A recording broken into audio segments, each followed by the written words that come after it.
This is Let's Get Growing with horticulturalist Nathan Wilson at Lanier Nursery and Gardens in Flowery Branch. Get information you need for gardening, landscaping, and home plant care. We're taking your calls right now at 706-865-3181 or email info@WRWH.com. Now, here's Nathan. Well, good morning, gang. How are we this morning on this beautiful September Saturday? It is great and it's glorious. We're not really too hot this morning, so it's a great time to get out, to get growing, to get your hands dirty, and to learn more and to help build your relationship with the soil, as I like to say. This morning, of course, we are here to answer your questions. If you have any, feel free to give me a call at 706-865-3181. Or, of course, you can send them to info@WRWH.com. And this morning, that's exactly what we have. We actually have had we actually have a special guest today, I need to tell you, so you'll hang on for the next half hour. Sometime after 9:30, we're going to have on Jo Phillips. She is with horticulture at Hills and Dales Estates in LaGrange, which is part of the Callaway business down there. So definitely hang on to see, and so you can learn more about what they have going on at Hills and Dales, some of the history there, as well as the gardening techniques and plants that they utilize in the gardens at Hills and Dales. Of course, we have Ethel's Garden Soliloquy. It'll be a little earlier in the show. And we have my plant of the week. So we have a really big show this morning. And, of course, we're going to be answering your questions. I'd like to start off this morning by doing just that, answering a question from Veronica, who we didn't get her message till right at the end of last week's show. And we wanted to make sure that we get Veronica from Gainesville and answer. Here's her question. She says, I have planters outside of my house. I would love to place some plants in them, but I have no idea what plants are good for fall. Any suggestions? So, Veronica, there are not as many plants that you could use, like annual plants with flowers and whatnot, as you can use in the spring, but don't be discouraged because there are plenty that you can utilize. Of course, I guess we have to go with the top two classic plants, which one being pansies, right? So, of course, everyone knows about pansies. They've been around for a long time, and with that in mind, you can use those in your planters, of course. In addition to pansies, another one that is a really big fall-time plant would be garden mums. Garden mums, they are a highly unique plant that growers start to grow, actually, a little earlier than now because they're almost ready. You do see some out and about some of the box stores. But I'll let you know, Veronica, that this type of plant, if you see them in the box stores, a little too early right now. They like to get in there and get as many sales as they can. But if you go to a local independent nursery like Lanier Nursery and Gardens, you'll find them to be just a little bit later this month and into early October. And it's going to be a little cooler. Things are going to be a little cooler. It's going to be a little more appropriate to plant. And if you were to plant these things right now, being so hot, they may just wither away and you won't be able to enjoy them as long. Pansies and mini mums, of course, they'll overwinter and then give you another show in late winter. Now, there's some other things that you could plant, such as cabbages, ornamental cabbage or ornamental kale. Those, as well as pansies and mums, can make a great display for fall. So I hope, Veronica, that helps answer your question, and that if you have any other questions about the plants, or if you want to come find them, come visit me at Lanier Nursery and Gardens later this month and into early October, and we'll be glad to help you out. So this morning we goes to the lines with Janet from the farmer's market. Hey, Janet, how are you this morning? Hi, Nathan. How are you? Great. We're waiting for a good farmer's market report. Well, a lot of the produce has sold, but we still have green beans, some yellow squash, some green tomatoes. Barney has some fresh figs as well as fig preserve, and okra. Oh, great. So you still got some fresh produce. How about some other goods? Are there some other goods hanging around there? We now have one artisan who's selling some wicker baskets, homemade wicker baskets. Oh, great. Wicker baskets. So we've got not just locally grown products, but also locally handcrafted products as well. Is that right? Yes. The market is kind of, we don't have as many vendors and craft people as we did earlier in the year, but we still do have some mighty fine-looking produce, and we do have one craftsman today. Oh, great. Well, so now how long will the market be open for today? I'm sorry, I couldn't hear you. How long will the market be open for today? It closes at 12 unless everything is sold out before then. Okay, wonderful. Now, just so we kind of look ahead, knowing that our summer vegetables will be wrapping up, when do we expect the market? Will the market be closing in the next few months, or will it stay open as long as it can? It's open for 2 more Saturdays. Okay, great. So 2 more Saturdays, folks. You heard that? Janet's down there this morning. If you want to go visit off Freedom Park, is that right, Janet? That's correct. All right, so just downtown Cleveland at Freedom Park. Janet will be there waving, ushering you in to come get the last bit of okra if you make it in time. How about that? Okay, great. All right, thanks for joining us, Janet. We appreciate that. That's what we love, of course. I think I say that every day, every time we talk about the Farmers Market Report. Locally grown, since I'm a local grower ourselves at Lanier Nursery and Gardens, I do have a tender spot in my heart for local things, and I hope that you do too, because knowing that you are, giving to the community, giving back to the community that maybe helped supported you. That's the way I look at it. I grew up, of course, in the South Hall County area, and that's what we're trying to do is give back to our Northeast Georgia folks. So definitely check out the farmers market this morning. We still, of course, have some questions here. I'd like to talk a little bit about deer. I think we have to talk about it a lot because it's a big question. A customer of ours, his name is Scott, he sent me a message yesterday. I've been talking to him about some hosta problems that he's had. And I think last week, you might remember, I talked about a slime mold issue called dog vomit mold. Ugh, sounds gross, but it looks just like it's described. It doesn't actually hurt plants. It's actually working to break down this organic matter like mulches and leaves that are around the plants. But with that in mind, he also asked, what can I do to keep deer off the hostas? And I know if you have hosta and deer, you're probably laughing because it's going to be a very tough battle and war to win. But here's the reality. You can do some things, of course, to help keep deer away from hostas and things that deer really like. You can, first of all, plant your plants a little closer to the house. They're less likely to come to the house, even though I wouldn't be surprised if a deer tried to reach into your front door and grab your firstborn. I think that may happen, but you do plant a little closer to the house. It's less likely for deer to be a problem, but there's a lot of people shaking their heads. Nope, there's still a problem. Of course, there are things you can do as far as applications of chemicals. They are chemicals, but they're organic. They're basically made, the base of these chemicals are made from putrescent egg whites, which means rotten eggs, basically. And we have a product at the nursery that is called Repelzol. It's by Bonide. And, of course, this type of product you can apply. It lasts for a couple of months. You may say, well, I need to apply a little bit more. That's okay. It's easy to apply. It's a spray, or we have a granule form. And it's based off of the animal's sense of smell and taste. If they smell it, they'll go away. If they taste it, it's not going to taste good either. But basically smell. So you can apply that to the plants and to the foliage, and it's not going to damage or harm the foliage at all. And then lastly, another quick way you can try to help keep deer away from your plants would be what we use a web of confusion.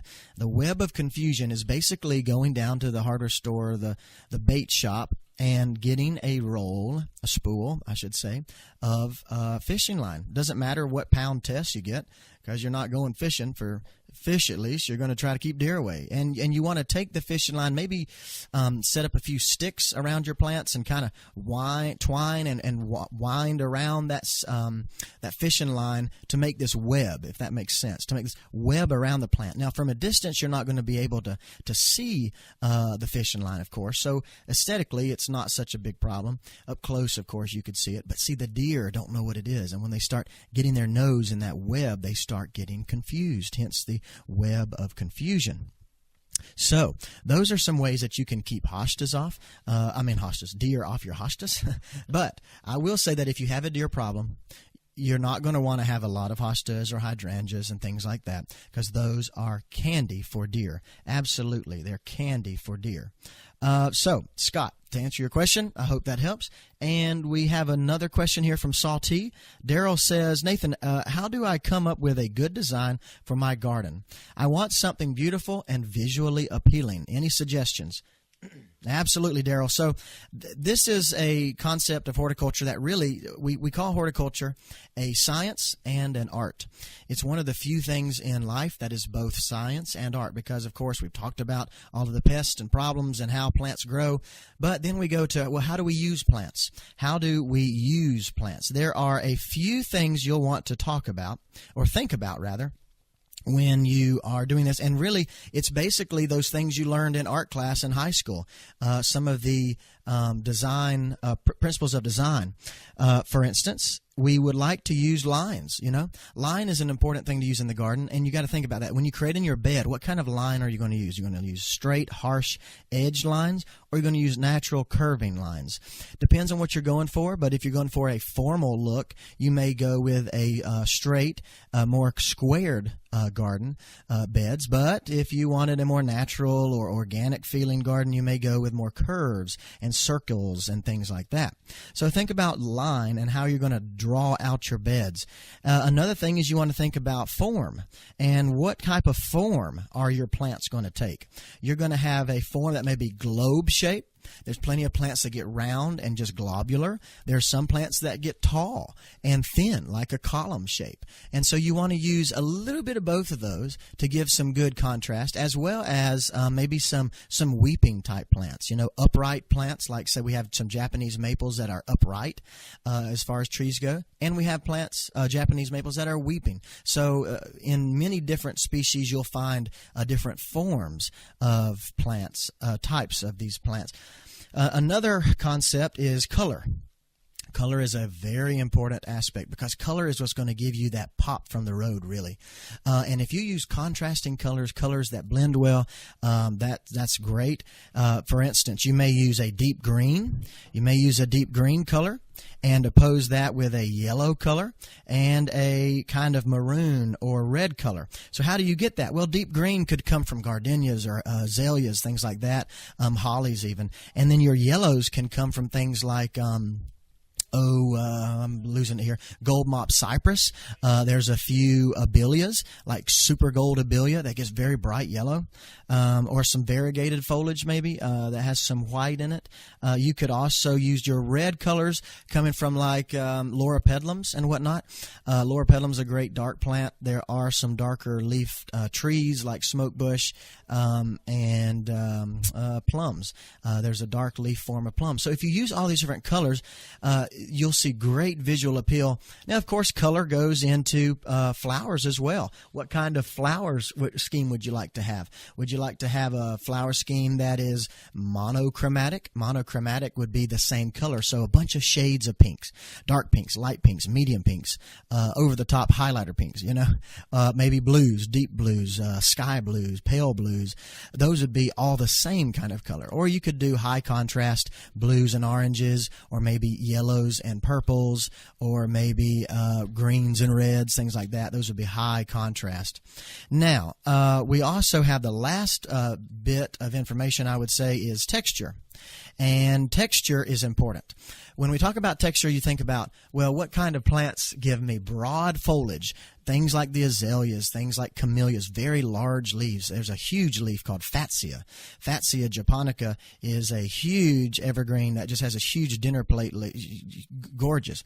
But then with all these big leaves, you want to use finer textures. How do you get finer textures? Well, you find plants that have smaller, tinier leaves. Things like ferns are kind of come to mind as the top choice. Ferns give you a great fine texture, as well as some of the evergreen conifers and whatnot. So there we go with this long diatribe of art in the garden, Daryl. I hope that helps. And if you have a question in your garden or need some design help, just give me a call, 706-865-3181, and we'll be right back with more garden goodness.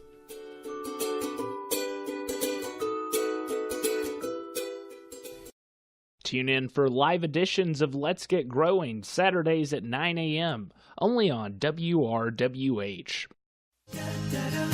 Back to more Let's Get Growing with Nathan Wilson.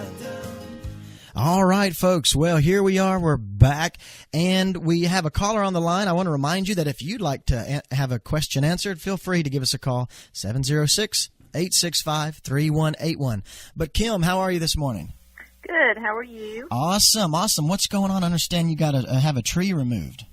Yes. Yesterday we had a large tree that was diseased and dropping limbs. We had to have it taken out. So now my former shade garden is a sun garden.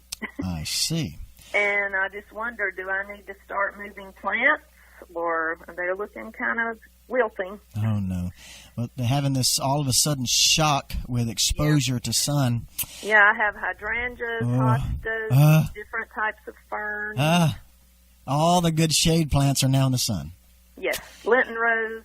Okay. Oh, Lord. Well, let me ask you, what exposure is this part of the house? North, south, east, west?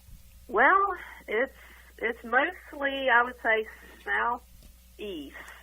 Okay. But I was watching it yesterday. I was hoping maybe the house was going to give it some afternoon shade, but it's still getting a lot of afternoon sun, too, with the way it's situated. Okay, so it does get a lot of afternoon sun. That's what I was hoping for. Maybe it'd be on the northern or eastern side.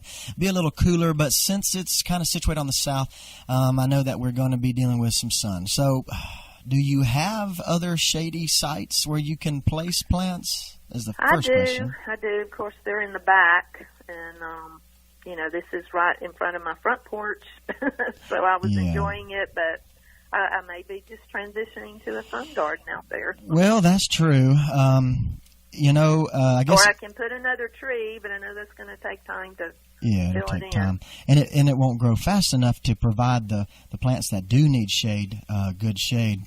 So let's see. So that tree that's been providing shade has been there for some time, I guess. Oh yeah, about 35 years. Oh yeah. So we do have this huge exposure. Okay, folks. So this is a good example of what do we do now. Luckily, you've had your tree taken down at a pretty good time.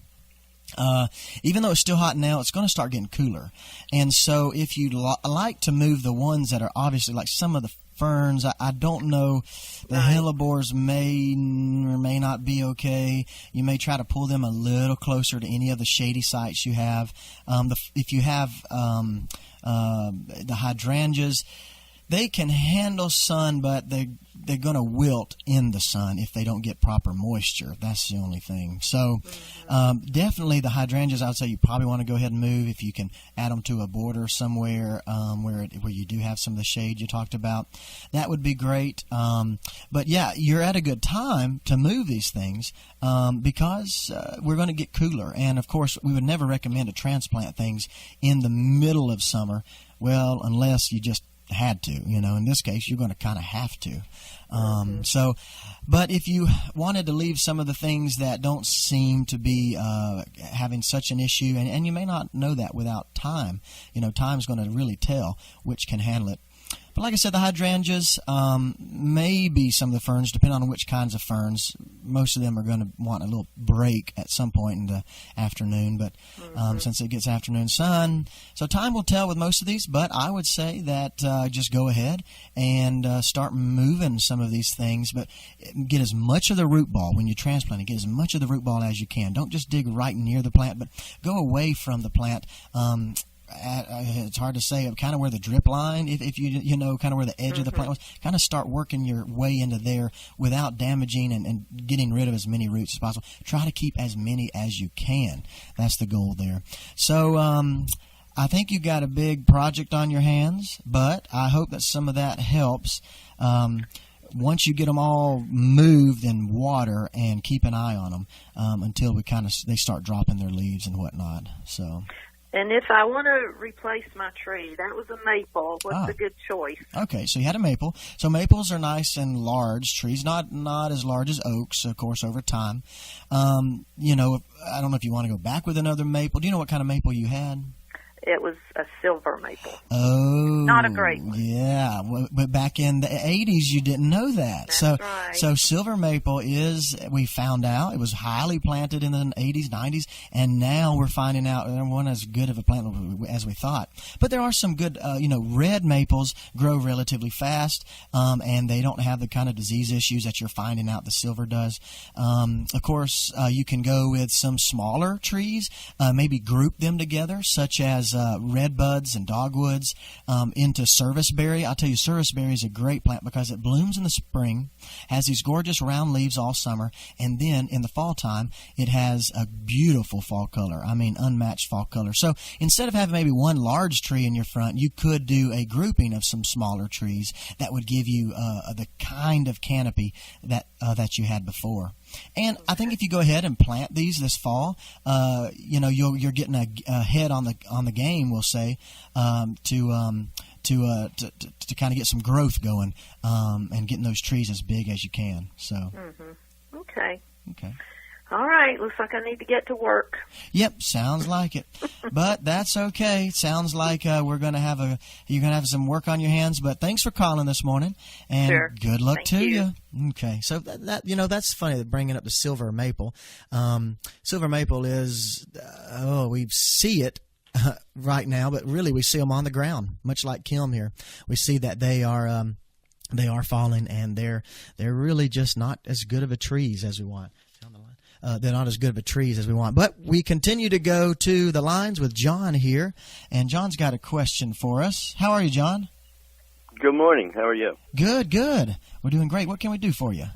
I'd like to know the name of your nursery and the address so I can come down and get some stuff. All right. Sounds like a plan. So I work at Lanier, like the lake, Lanier Nursery and Gardens, and our address is 4195 Schubert Road, and that's in Flowery Branch. Okay. And that's SCHUBERT. Was there something in particular you were going to be looking for? Or? Yeah, we just recently bought a cabin up in the northeast area, awesome. And I want to come and get some like azaleas to put around that would bloom in different times of the year. Yeah, absolutely. Yeah, that sounds like a plan. Yeah, definitely come down, check us out. We'll be glad to show you around, give you some ideas. That's the number one thing you want to do when you first are working on a new landscape is you want to find out what you like and what you don't like. And going to a local nursery is definitely the best way to do it because you can look online, but I'll tell you online you can get some confusion because sometimes those plants aren't going to be found around where we are. Even though we like them, we may just not be able to find them in our area. So definitely start with your local plant nurseries. And, of course, if you come down and visit us, we'll be glad to show you some azaleas and more. And also, could I have the phone number, please? Sure. It's 470 290-5405. All right. Thank you very much. All right. Well, thanks, John. Thanks so much. And we hope to see you soon at the nursery. Well, that was nice of him to call in. I promise you that was a great call. We appreciate that. That was legitimate there. So, but that's true. It's true, folks. If you want to find stuff that's great for your area, come to a nursery, visit your local nurseryman, ask them questions, get some ideas. Listen, hang around, because in the next segment we're going to have Joe Phillips with Hills and Dales Estate call in and talk about the gardens and the histories that deal with the Callaway estate there in LaGrange. So we'll see you in just a few moments with more gardening goodness. Tune in for live editions of Let's Get Growing, Saturdays at 9 a.m., only on WRWH. More great information coming your way on Let's Get Growing with Nathan Wilson. All right. Well, gang, we are back for the next half hour. We are excited to be here answering your questions. I will give you our phone number one more time, 706-865-3181. If you have a question, we've already answered several questions this morning about what's going on in our landscapes and the kind of troubles and problems that we have. I do want to go with a question here from Kaylin from Pendergrass. She asked this question, can I kill kudzu? And I'm going to answer yes. Yes, you can, but it's going to be hard. You know, just like our deer problems, fighting kudzu is going to be a tough go. And as a matter of fact, if you hang on for a little bit longer, I believe that our garden soliloquy with Ethel is going to talk just about this problem. So I'm glad it's very timely that you asked this question, Kaylin. The key to killing kudzu is to be persistent. That's the goal. Be persistent. You can kill kudzu without chemicals, but you have to be persistent. And I mean, you've got to put it on your calendar and just go out there and mow the tops down, which mowing's very tough because of the stringy stems that they have, the vines, of course. And so you really need to go out there with some kind of chopping machine and just cut and cut. And every time you see a new baby pop up, just cut. Just keep on cutting. So you got to be persistent. So that would be a physical control without chemical. But of course, you can use certain chemistries. Glyphosate, which has commonly been called Roundup. We sell a product called Cleanup by Bonide that I would rather talk about, of course. But Cleanup is glyphosate. We have a 41% concentrate. You can dilute it. It lasts for a long time because it's concentrated. And the key, though, with using chemistry with weed control, at least, is to use a surfactant. And a surfactant is basically, we've talked about this before, I know, a few weeks ago, is about like using Dawn dish soap, basically, Dawn dish soap. And you can add that at the end. Once you've filled your container and put in your chemistry, then add the dish soap, or you'll have this sudsy mess coming out of your sprayer. But the surfactant basically does what it does in your kitchen when you clean the grease off of the plate. How can you get the grease off with just water? Well, you can't. You've got to have something to get in between the grease and the plate, right? And so Dawn dish soap does that, and it works as a pretty decent surfactant in horticulture too. So, Kaylin, you just got to be persistent. You've got to get out there and either never let the green grow. Whether you're spraying or cutting, never let the green grow. Always cut and always jump right after that kudzu. It's a big problem. So thanks for calling in, Kaylin. But now we're going to welcome our guest to the show, Miss Joe Phillips with Hills and Dales Estate. How are you this morning, Joe? I'm great. Great. Well, thanks so much for joining us. We just wanted to let folks know a little bit about Hills and Dales and kind of maybe a little bit of the history you can tell us and kind of some of the plants. So let's just start off with that. What exactly is Hills and Dales Estate? Hills and Dales is the historic home of entrepreneur and textile magnate Fuller Callaway Sr. and his wife Ida Kaysen Callaway. It's been a historic house and garden museum since October of 2004. We've been open to the public for that long. Yeah. Now I hear that name Callaway. This is the Callaway, right? As with Callaway Gardens. Right, and that's what most people key in on whenever they hear the name Callaway. It's a well-known name in Georgia, and a lot of people associate it with Callaway Gardens with good reason. And we do have a connection with Callaway Gardens in that this is the family home of, well, let me back up. Callaway Gardens was begun by Kaysen and Virginia Callaway in the 1950s. And Hills and Dales Estate is the home of Kaysen's father and mother. So it's a much older their place. family home. I see, much older place. And so that's kind of where a lot of history, too, comes out, right? I mean, the gardens, were they installed by the original Callaways there, the Kaysens, I mean? No. Actually, the gardens predate it being Hills and Dales Estate. That property was owned by a family in the 1800s, in the 19th century, by the name of Farrell. Okay. And it was the Farrell Estate. And Mrs. Farrell, Sarah Farrell, started a garden there in the 1840s.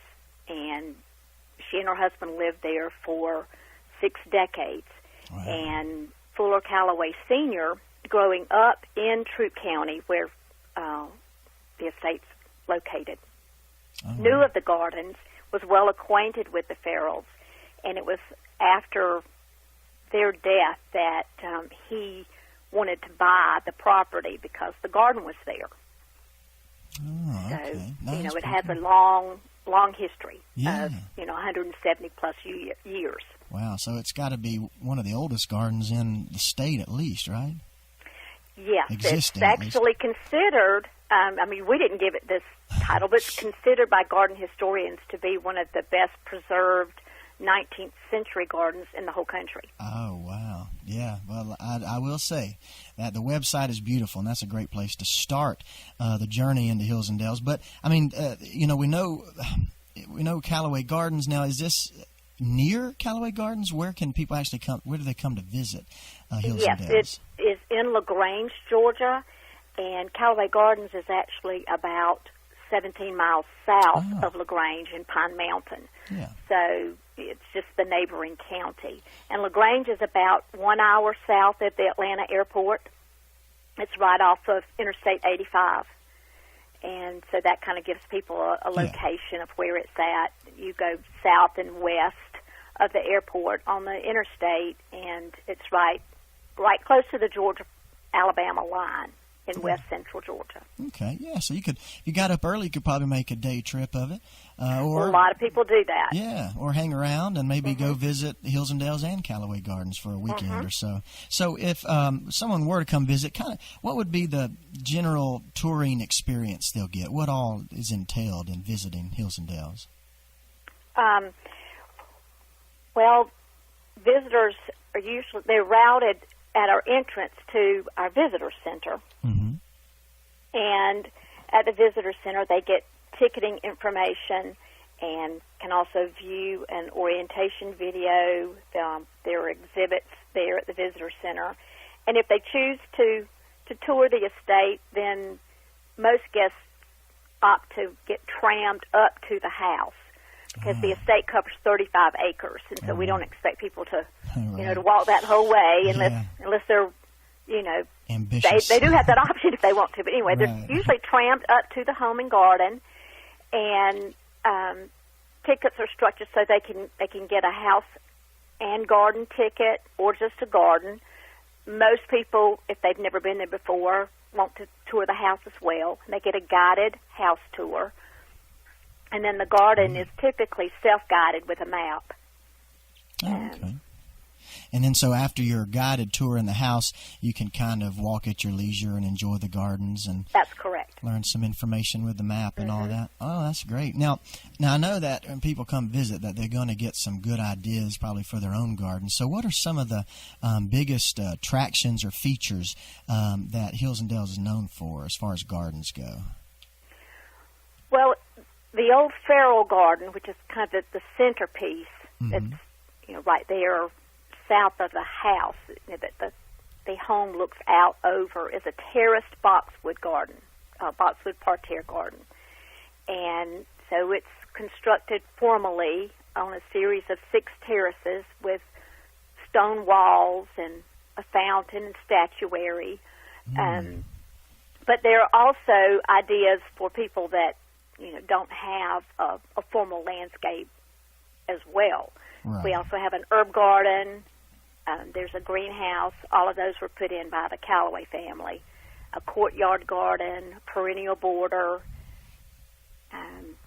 And one unique feature about the historic garden that really stands out is that it's one of the only examples that we know of that was designed around a religious motif. Mrs. Farrell was a woman of great faith, and she planted a lot of her faith in the garden. Wow. And it gives it some whimsy, and it also gives it a very, very spiritual feel to it that's quite unique. And we also have a lot of her original plantings in the garden. Her design is all intact. The garden, the way that it's laid out and structured. And then we have a number of her old trees that she planted, southern magnolias that she planted from seed, an old ginkgo, an old China fir, original boxwood. Every boxwood is not original to the 18th century, but quite a number of them still are. Oh, wow. So a lot of these plants that are there, we're looking back into history because they would have been planted by her from, like you mentioned, seed or young plants, and now they're huge trees and whatnot, right? That's correct. That's crazy. So that's one thing is, we think about like the old houses and structures have a lot of history, but gardens themselves can have a lot of history attached to them. And I like you mentioned about the faith part because it's kind of hard to grow something and maybe not have faith, because you're going to plant a seed and hey, you're going to have faith, it's going to grow. So that's correct. Yeah, that's absolutely correct. When I think about her gardening through the Civil War era. Oh, good point. And such a time of upheaval, of social upheaval, and she had a lot of faith to, that it would survive, that it would continue on, and planting. When you plant a tree, you are definitely planting for the future, because most of the time the gardener may not even see that tree in its full maturity. That's right. Yes, I've read a quote somewhere that said, you really understand gardening when you realize that, you're going to plant a tree that you may never sit underneath its shade, So that's true. That's very true. And that's the case here at Hills and Dales. And so, she kind of started all this, but now I want to kind of transition to maybe modern day here. What all you do there at the gardens? What's your responsibilities now that she's kind of started all this, and you got a team of folks that kind of curating and keeping things cultivating, right? That's correct. We are very privileged in that, her garden is still there, right? Because the family that purchased the property, the Callaway family, wanted to preserve it. And so it is a great representation of historic garden preservation. And so that's a lot of what we do. We still take care of that historic garden and try to make sure that it will be there for years to come for people to come and enjoy. Yeah. And so we are maintainers in the purest sense, which is not glamorous work. Right. No, of course. But we tend and take care of the garden that was already there. Yeah. And we try to keep it interesting for the public to come. Have color where we can have color for people to come and see and get ideas. And one thing that I like to point out to people is that it has a very European feel to the garden. The house is an Italianate design, and it's reminded the architects that designed the house. They were Georgia architects, by the way, Neil Reed and Hal Hintz.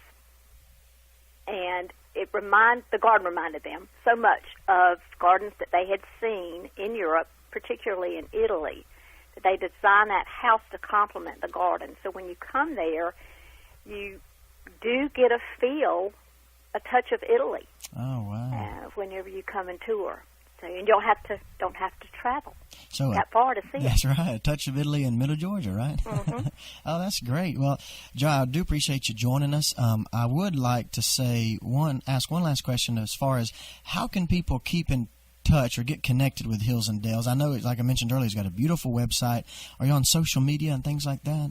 We are. We have a Facebook page. It's real easy to find. Just, search for Hills and Dales Estate. Okay. We're on Instagram as well. And you can, keep current with all the events that are happening at the estate.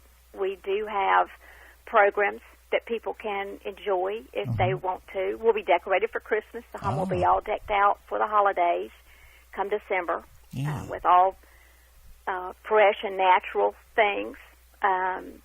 We use fresh greenery and fresh plants and some dried material as well, but it's all natural, which is the way that Mrs. Alice Calloway loved things. She was the last person that lived in the house. Oh, yeah. But anyway, they can stay current with us through the website, Facebook, or Instagram. Well, it sounds like it's always a good time to visit Hills and Dales, isn't it? Yes. We're open year-round. Open year-round. All right. Mm-hmm. Year-round, Tuesday through Saturday. Yeah. So people can come anytime that they can fit us into their schedule. Yeah, well, sounds like a plan. Well, thanks again, Joe, for hanging out with us this morning. I really appreciate you taking the time.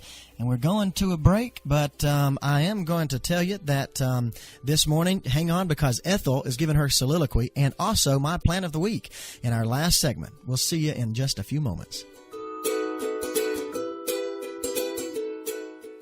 Tune in for live editions of Let's Get Growing, Saturdays at 9 a.m., only on WRWH.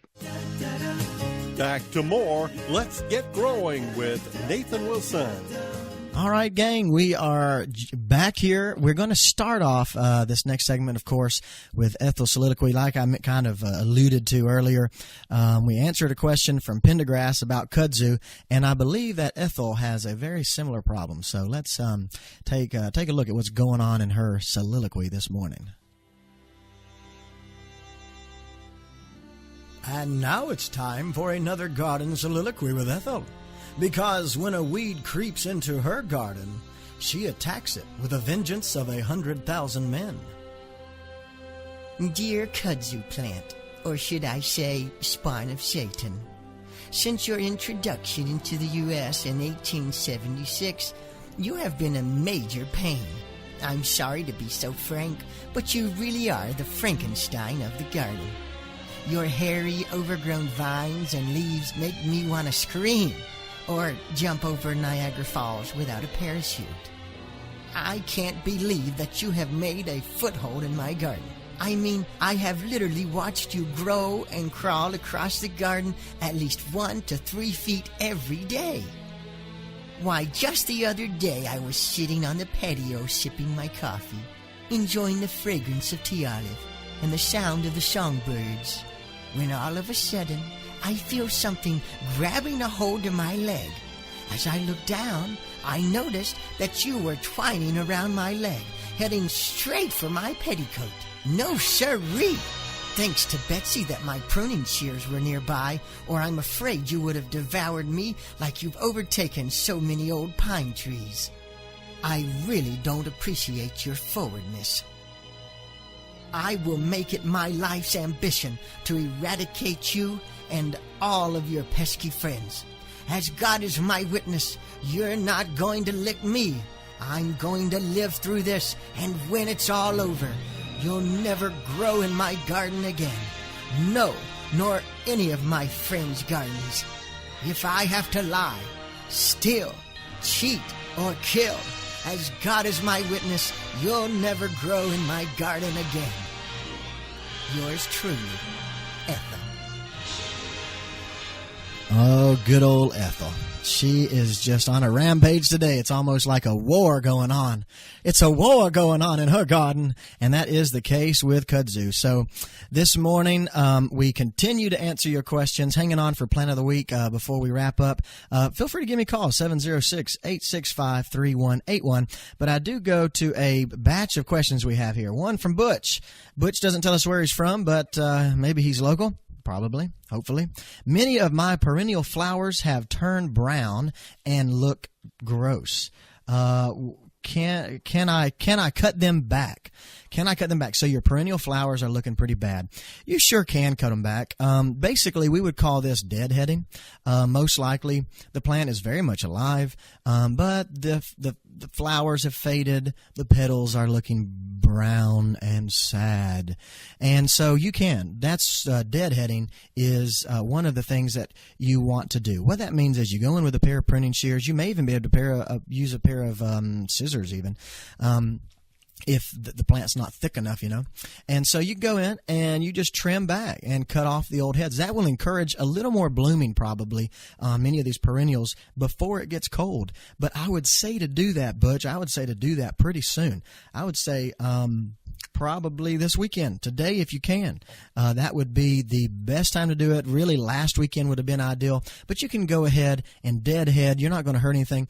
But I will hit you with this too, Butch, that many of our birds, native birds and little critters, they actually feed on some of the seeds that these perennial flowers will produce. So you may want to cut them back just for the beauty of it, but if you want to help nature out, you may leave them remaining, leave them standing up, and let them go through the winter. And as a matter of fact, Butch, we talked a little bit about garden design earlier.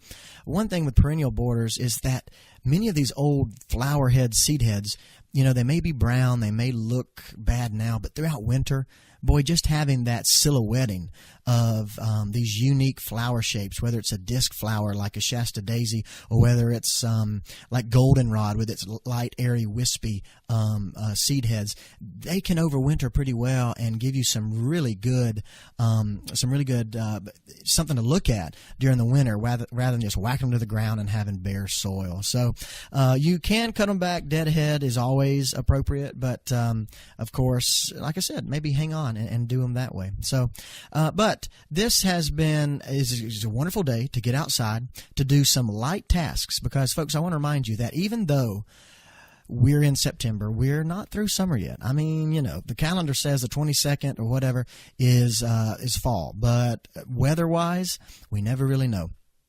Go ahead and write on your calendar October 15th, because that is going to be our average first frost date. October 15th is our average first frost. Now, what that means is sometimes we have frost before that, and sometimes we have frost after that. But if you know that somewhere around October 15th it's going to get kind of cold at night, first frost would mean somewhere in the mid-30s at nighttime. Just know that, hey, we've only got a little over maybe 5 weeks, I guess, now before this cold comes through. But of course, we may stay very warm up until the end of October, into November. I mean, sometimes the day temperatures are really awesome and warm, and then it's cooler at night. But it's the nighttime that really is. Anytime we have a few hours of cold weather, plants that are tender can be hurt. Plants that have put out new growth, the new growth could be damaged. That's why I'm recommending to do all of these garden activities now, because you still have 4 to 5 weeks, I guess, of maybe a good time for these plants to harden off after they've grown. Because we don't want to go in October 15th and start pruning. We don't want to do it in November or December.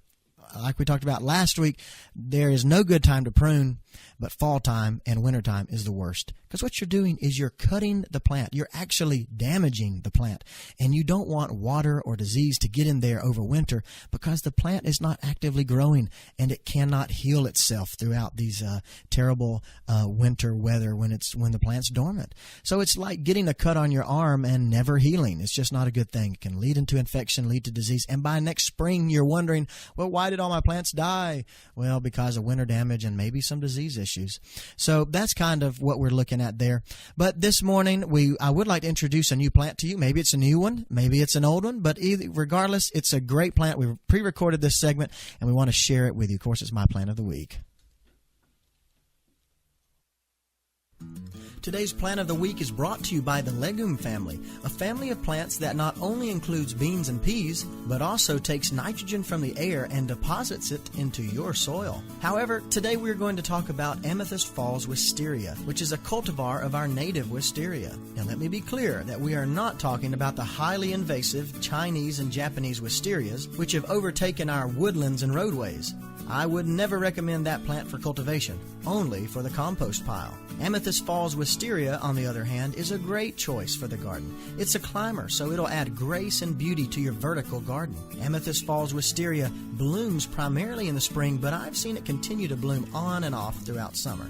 The blossoms of this plant are simply gorgeous. The lilac purple flowers hang down in cone-shaped groupings, which give an air of mystery and intrigue if allowed to grow across arbors or pergolas. You'll get the best flowering by allowing it to grow in full sun.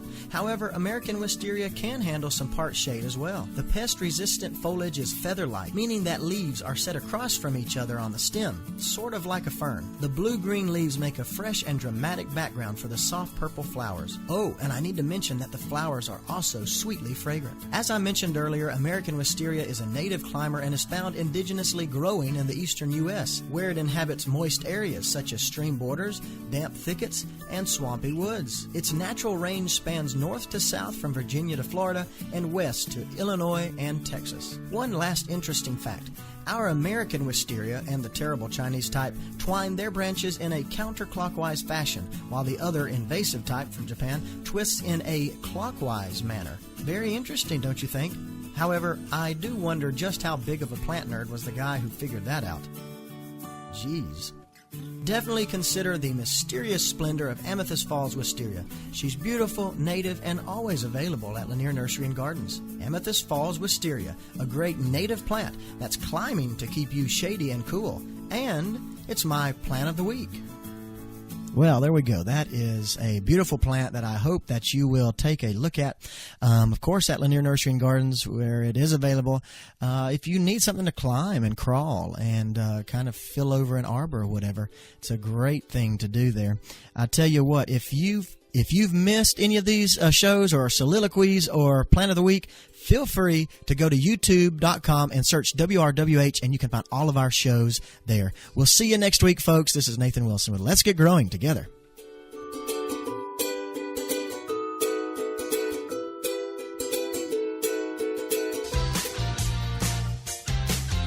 Thanks for joining us for today's Let's Get Growing program with Nathan Wilson. If you have a comment about today's program, you can reach out to Nathan by sending an email to grow@LanierNurseryGardens.com. Join us next Saturday for Let's Get Growing on Local News Radio 93.9 FM and AM 1350.